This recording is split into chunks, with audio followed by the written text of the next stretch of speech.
Welcome to my channel. Make yourself comfortable, but do not get too comfortable. Tonight, I have a new horror story for you. A story about a dormitory, a mysterious message, and rules that must never be broken. Turn off the lights, put on your headphones, and get ready to be scared. Let's begin. Apial Say 1, The Message. I had always hated thunderstorms, but the storm that hit Blackwater University that night did not sound like ordinary rain. It sounded as though something huge was dragging its nails across the roof of our dormitory, looking for a way inside. Blackwater Hall was the oldest residence building on campus. Narrow hallways, rust-colored stains on the ceiling, windows that rattled even when there was no wind. The university brochure called it historic. Students called it the coffin. My name is Emily Hart, and during my freshman year, I lived in room 314, on the third floor of the West Wing. There were three of us assigned to that room. Me, Nora Bell, warm, golden, impossible. Nora took one of my hands. Madison took the other. Together, we stepped into the light, and for the first time in 12 years, I did not look back. Nora disa dohatlanuande, epiloga. 2 years later, Blackwater Hall reopened under a new name, Westlake House. The university replaced the windows, the doors, the floors, and even the old room numbers. But some things cannot be renovated away. A freshman named Maya Bennett was assigned a room on the third floor, room 314. Nobody told her that her older brother, Cole, had once lived in the same hallway.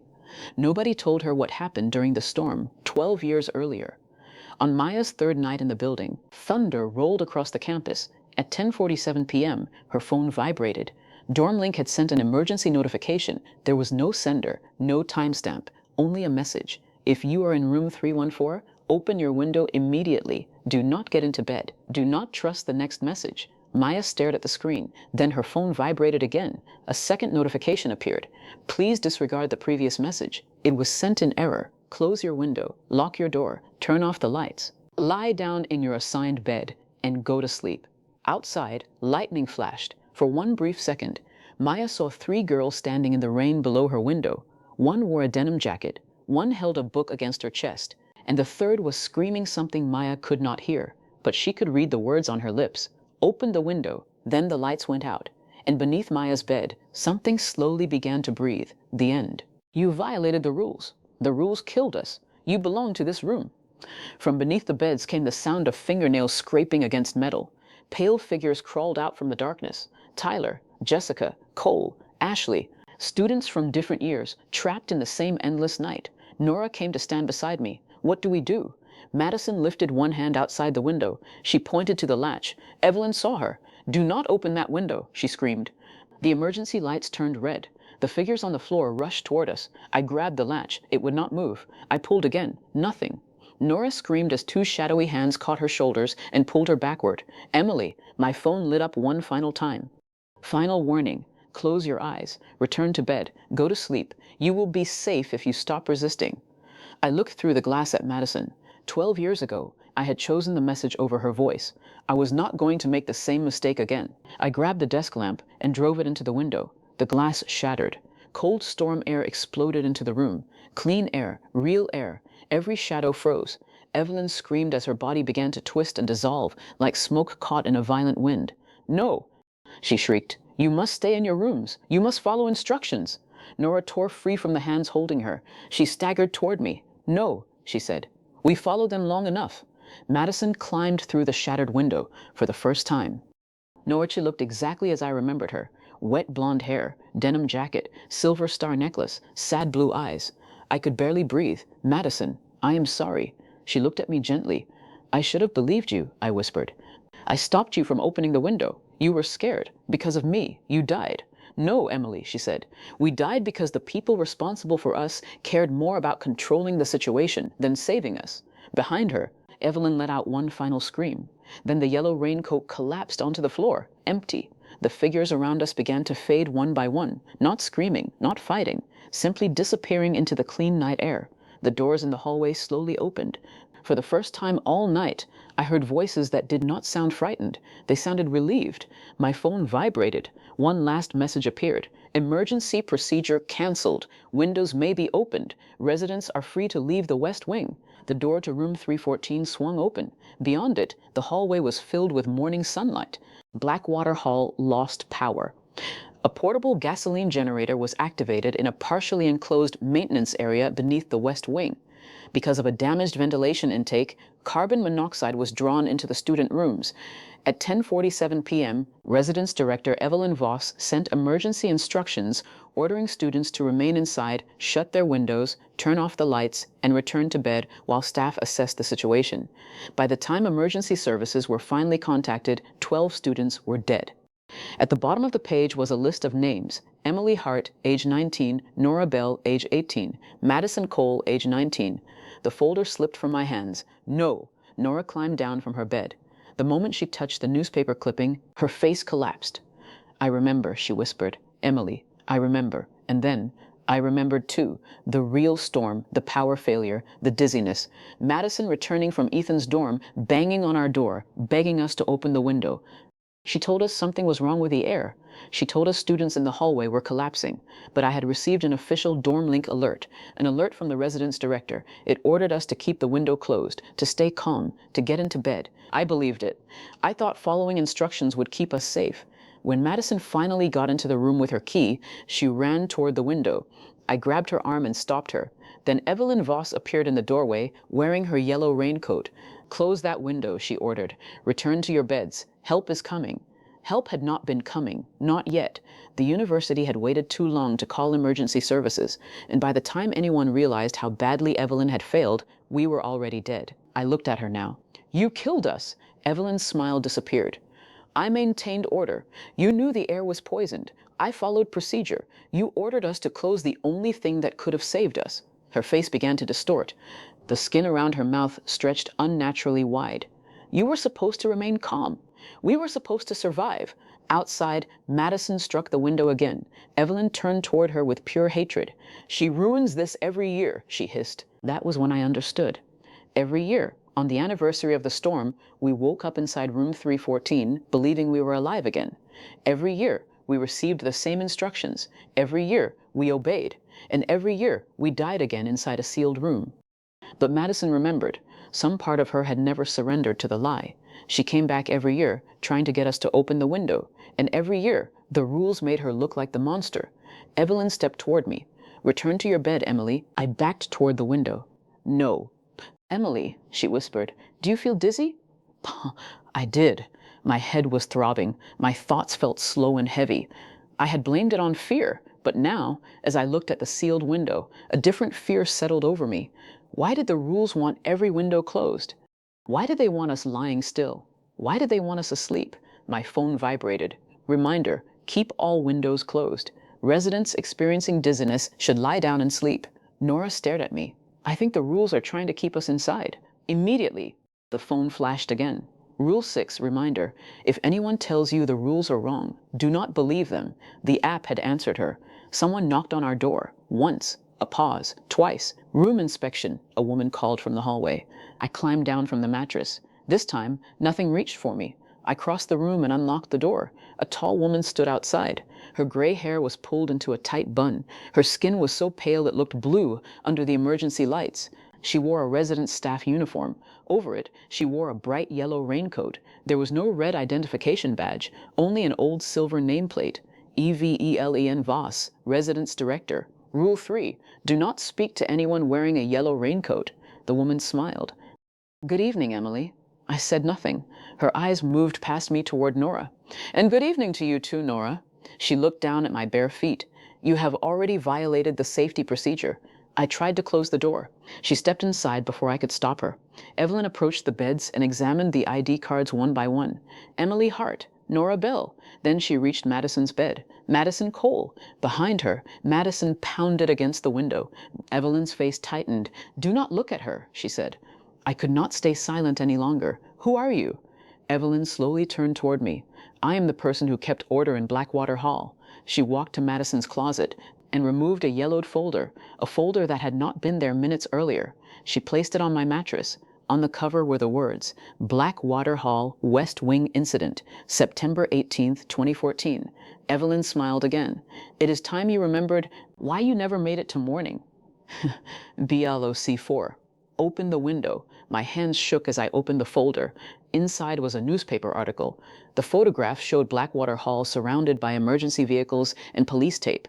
The headline read, 12 students dead after carbon monoxide exposure in University Residence Hall.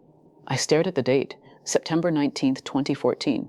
Then I looked at my phone, September 18th, 2026, 12 years later. The article continued. During a violent overnight storm, every shadow beneath the beds deepened. Pale fingers began sliding out from the darkness. I ran toward Madison's closet. The door stuck. Behind me, nails clicked softly against the floor. I pulled harder. The closet flew open. Madison's denim jacket hung inside. Beside it was the black lanyard with her student ID. I grabbed it. Something breathed behind my neck. I ran back toward my bed. A hand shot from beneath Madison's mattress and wrapped around my ankle. I crashed onto the floor. The hand was ice cold and impossibly strong.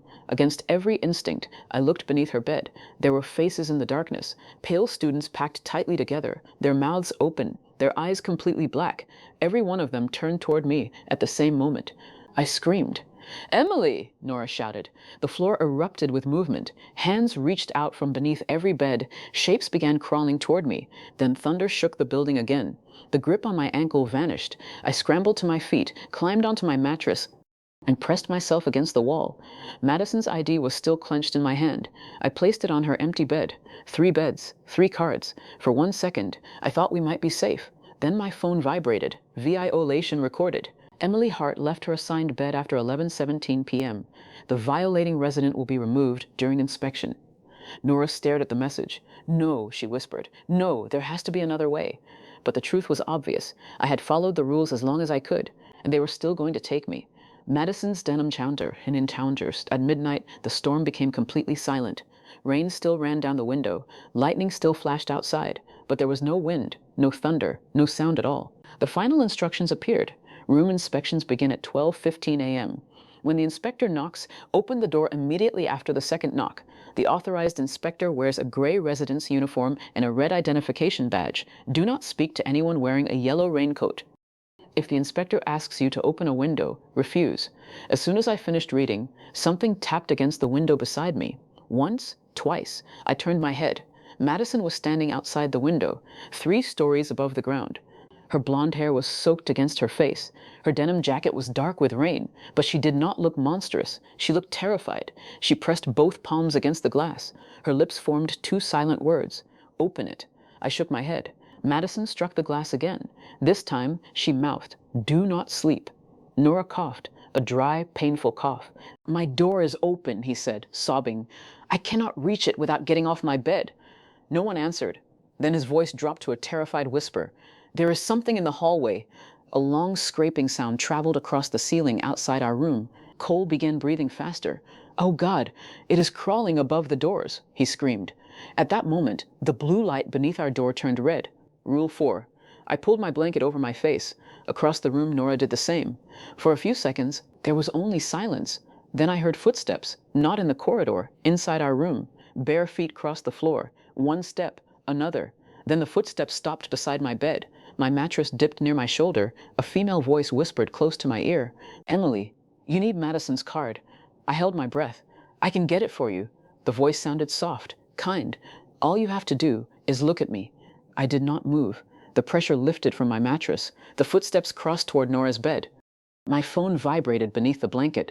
"Nora, it is beside me." I typed without uncovering my face. "Do not look." Her answer came a few seconds later. "It has your face." Thunder suddenly exploded over the building. The footsteps vanished. The red light disappeared. When I pulled the blanket away, the room was empty again. 20 minutes remained before the inspection. Madison's ID was still inside the closet, and I knew there was only one way to get it. BLOC3. The inspection. I sat on the edge of my mattress, waiting for the next thunderclap. Each time thunder shook the building, whatever lived in our room seemed to disappear for a few seconds. That was my only chance. Nora kept shaking her head, but neither of us had another plan. Lightning flashed. I counted silently. 1, 2, 3. Thunder. I jumped down. The moment my feet touched the floor, Remember when you broke your mother's ceramic mug during fall break and blamed it on the cat? You only told me about that. My breath caught. That was true.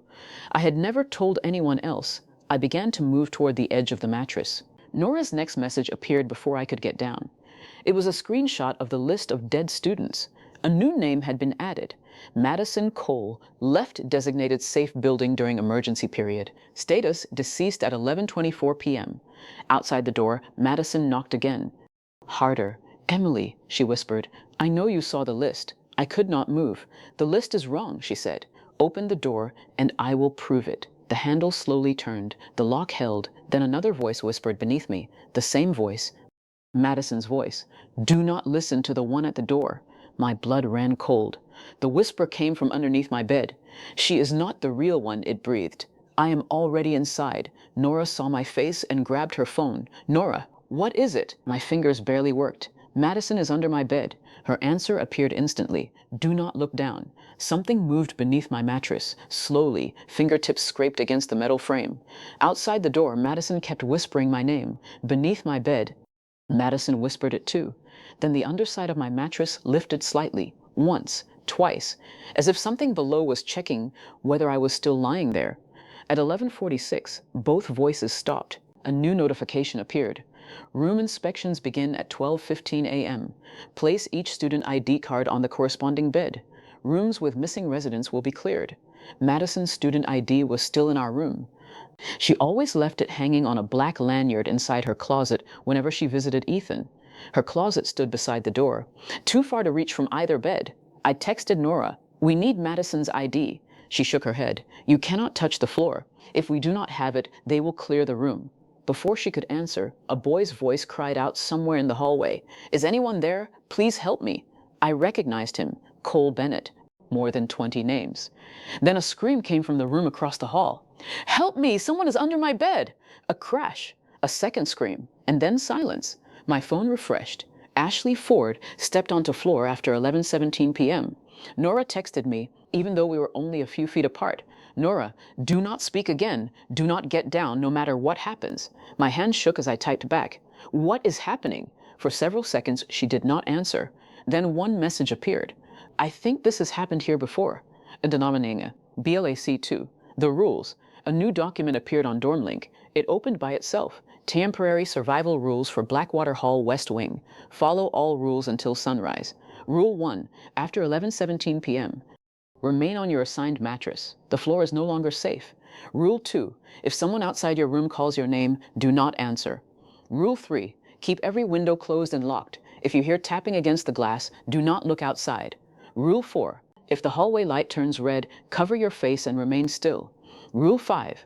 At 12:15 a.m., room inspections will begin. Every assigned resident must be accounted for. Student ID cards must be visible on the beds. Rule 6. If anyone tells you these rules are wrong, do not believe them. My eyes stopped on Rule 5. Room 314 had 3 assigned residents, but Madison was across campus with Ethan. There were only 2 of us here. My phone vibrated. A text from Madison. Madison, Emily, Ethan, and I had a fight. I am walking back now. Almost at Blackwater. I stared at the message. Only minutes earlier, she had said she was staying with him all night. I tried to reply, do not come back. Something is happening here. The message failed to send. No service, no connection, nothing. Then someone knocked on our door. Once. A pause. Twice. A pause. 3 times. Emily, Madison called from the hallway. Open up. I am soaked. My throat closed. Nora stared at me from across the room. Emily, Madison called again. I know you are awake. I quickly typed to Nora. It could be her. She said she was coming back. Nora answered immediately. Do not open the door. Em, please, Madison said. I am freezing. Ethan threw me out, and my phone is dying. Her voice sounded completely real. Then she added, final notice. At 11:17 p.m., remain on your mattress. Do not touch the floor. Do not open your door. Do not answer if someone calls your name. Close your eyes and wait for further instructions. My stomach tightened. The first message did not mention the floor. Nora pulled her blanket up to her chest. Get in bed. This time, I listened. At 11:16, Tyler began his live stream. I opened it. The video showed the 3rd floor hallway under the blue emergency lights. Tyler stood in the center, smiling into the camera, surrounded by several students. "All right," he said, "1 minute until the deadly bedtime rule. As you can see, I am standing in the hallway. I am awake, and somehow I am still completely—" He stopped speaking. A girl had stepped into view behind him, bare feet, a long, pale nightshirt, dark hair hanging over her face. And although her clothes were dry, wet footprints appeared on the floor behind her, one after another. The comments filled instantly. "Who is behind you? Tyler, turn around. Is that girl okay?" Tyler frowned and looked over his shoulder. The hallway behind him was empty. The girl had vanished, but the wet footprints remained. They ended directly behind his shoes. Then every phone clock changed. 11:17 p.m. The sound on Tyler's live stream disappeared. His lips were still moving, but we could not hear anything. His smile faded. He slowly lowered his gaze toward the floor. At something standing near his feet, his face went white. The phone dropped from his hand and landed sideways. For 1 second, the camera showed only Tyler's shoes. Then his entire body jerked backward, hard, as though something had grabbed him by both ankles and dragged him into the darkness at the end of the corridor. The live stream ended, and at that exact moment, the entire dormitory fell silent. The laughter, the music, the footsteps, everything stopped at once. My phone vibrated. DormLink had opened a new page. Residents who failed to follow night safety procedures. Tyler Grayson left assigned bed. Jessica Moore remained in hallway. Cole Bennett attempted to exit residence. Ashley Ford opened door after warning. The list continued. Tyler lived 2 rooms down from us. He was loud, fearless, and incapable of backing away from a challenge. Nora did not laugh. "Emily," she said quietly, "DormLink cannot send anonymous emergency alerts. Someone could have found a way." "No. I helped at the residential office during orientation. Every alert is logged. Even test messages show who sent them." Before I could answer, every phone in the building vibrated again. "You have 30 minutes. Do not test the instructions." For several seconds, the chat went silent. Then Tyler sent a voice message. "All right, everyone. At 11:17, I will live stream from the hallway. When I survive, whoever started this can admit they are an idiot." I could hear people laughing somewhere outside our door. "They are treating it like a game," I said. Nora was no longer looking at her phone. She was staring at the window beside my bed. Was that open before? The window was slightly ajar, and cold air moved the curtain in small, uneven breaths. "Madison probably left it like that. Please close it." I sighed, climbed down from my bed, and crossed the room. Just before I shut the window, lightning flashed across the courtyard. For 1 second, I saw a girl standing in the rain outside the entrance to Blackwater Hall. She wore a denim jacket, her blonde hair was soaked against her face, and she was staring directly up at our window. The darkness returned. I blinked. Another flash of lightning lit the courtyard. The girl was gone. Another flash of lightning lit the courtyard. The dormitory was louder than ever. People were laughing in the hallway. Someone had turned music up. A group of students were chanting Tyler's name as though he were about to perform some kind of stunt. I tried calling Madison. She did not answer. A minute later, she texted me. "Madison, staying at Ethan's tonight. Storm is crazy. Do not wait up." I typed back, "Did you see the DormLink alert?" Her answer came almost immediately. "Madison, yeah." Obviously fake. Ignore it. Before I could reply, the electricity flickered. Once, twice, then every light in our room went out. Only the dim blue emergency lighting from the hallway remained, leaking through the gap beneath our door. My phone showed the time. 11:12 p.m. 5 minutes remaining. Nora had already climbed into bed. "Emily," she whispered, "get off the floor. You cannot seriously believe this. I do not care what it is. Just get in bed." A third DormLink message appeared. And Madison Cole.